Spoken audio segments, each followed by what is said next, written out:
भोपाल में महिला महासम्मेलन में पीएम मोदी एमपी की पहली इंदौर मेट्रो और दतिया सतना एयरपोर्ट का वर्चुअल उद्घाटन किया। मध्य प्रदेश के भोपाल में प्रधानमंत्री मोदी ने लाखों बहनों को संबोधित किया। देवी अहिल्या की 320 जन्म जयंती पर उनका भाषण महिला शक्ति पर केंद्रित रहा। उन्होंने देश के विकास से लेकर देश की सुरक्षा में महिलाओं के बढ़ते योगदान को बताया। पीएम मोदी ने अपने भाषण की शुरुआत करते हुए कहा कि सबसे पहले मैं मां भारती को, भारत की मातृशक्ति को प्रणाम करता हूं। आज यहाँ इतनी बड़ी संख्या में माताएं, बहनें, बेटियां हमें आशीर्वाद देने आई हैं। मैं आप सभी बहनों के दर्शन पाकर धन्य हो गया हूँ। भाइयों और बहनों, आज लोक माता देवी अहिल्याबाई होलकर की 320 जन्म जयंती है। 140 करोड़ भारतीयों के लिए ये अवसर प्रेरणा का है। राष्ट्र निर्माण में हो रहे भागीरथ प्रयासों में योगदान देने का है। 2014 से पहले 30 करोड़ से ज़्यादा ऐसी बहनें थी जिनका बैंक खाता नहीं था। हमने खाते खुलवाए। अब योजना का पैसा सीधा उनके खाते में जाता है। वे अब अधिक उपार्जन कर रही हैं, स्वरोजगार कर रही हैं। उन्हें मुद्रा गारंटी से लोन मिल रहा है। योजना में 75% लाभार्थी महिलाएं हैं। 10 करोड़ बहनें सेल्फ हेल्प ग्रुप से जुड़ी हैं जो कोई ना कोई गतिविधि करती है। बहनों को आगे बढ़ने और बढ़ाने के लिए हम लाखों रुपए की मदद कर रहे हैं। पीएम मोदी बोले, आतंकियों ने नारी शक्ति को चुनौती दी थी जो उनकी आकाओं के लिए काल बन गई है। जहां पाक सेना ने सोचा नहीं था, वहां हमारी सेना ने आतंकी ठिकानों को मिट्टी में मिला दिया। भोपाल में पीएम मोदी की पाकिस्तान को फिर चुनौती, कहा आतंकियों के मददगारों को भारी कीमत चुकानी पड़ेगी। गोली का जवाब गोले से दिया जाएगा।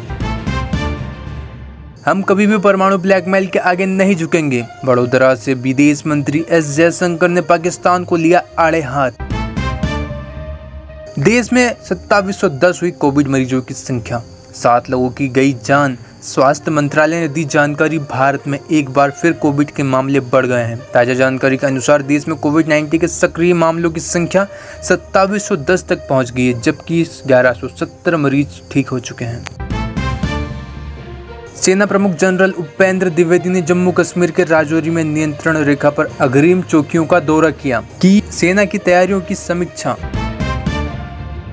ऑपरेशन सिंदूर के दौरान सेना का 15% वक्त फर्जी खबरों से लड़ने में बर्बाद हो गया। सीडीएस चौहान का बड़ा बयान। डोनाल्ड भाई ने कल तक 11वीं बार किया दावा, कब चुप्पी तोड़ेंगे पीएम मोदी।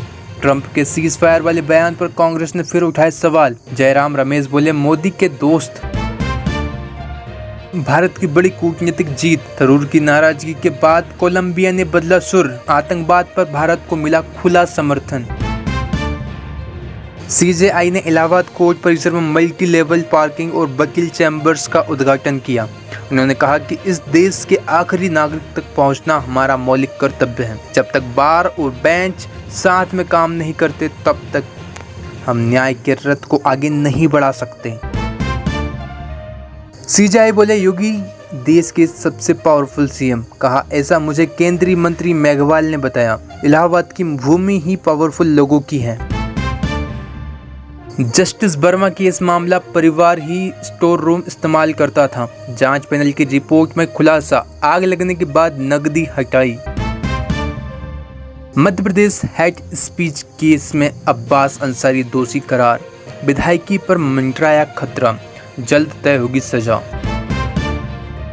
अब आप फाइल कर सकते हैं ITR। इनकम टैक्स डिपार्टमेंट ने ITR 1 और ITR 4 फॉर्म जारी किया। आखिरी तारीख 15 सितंबर।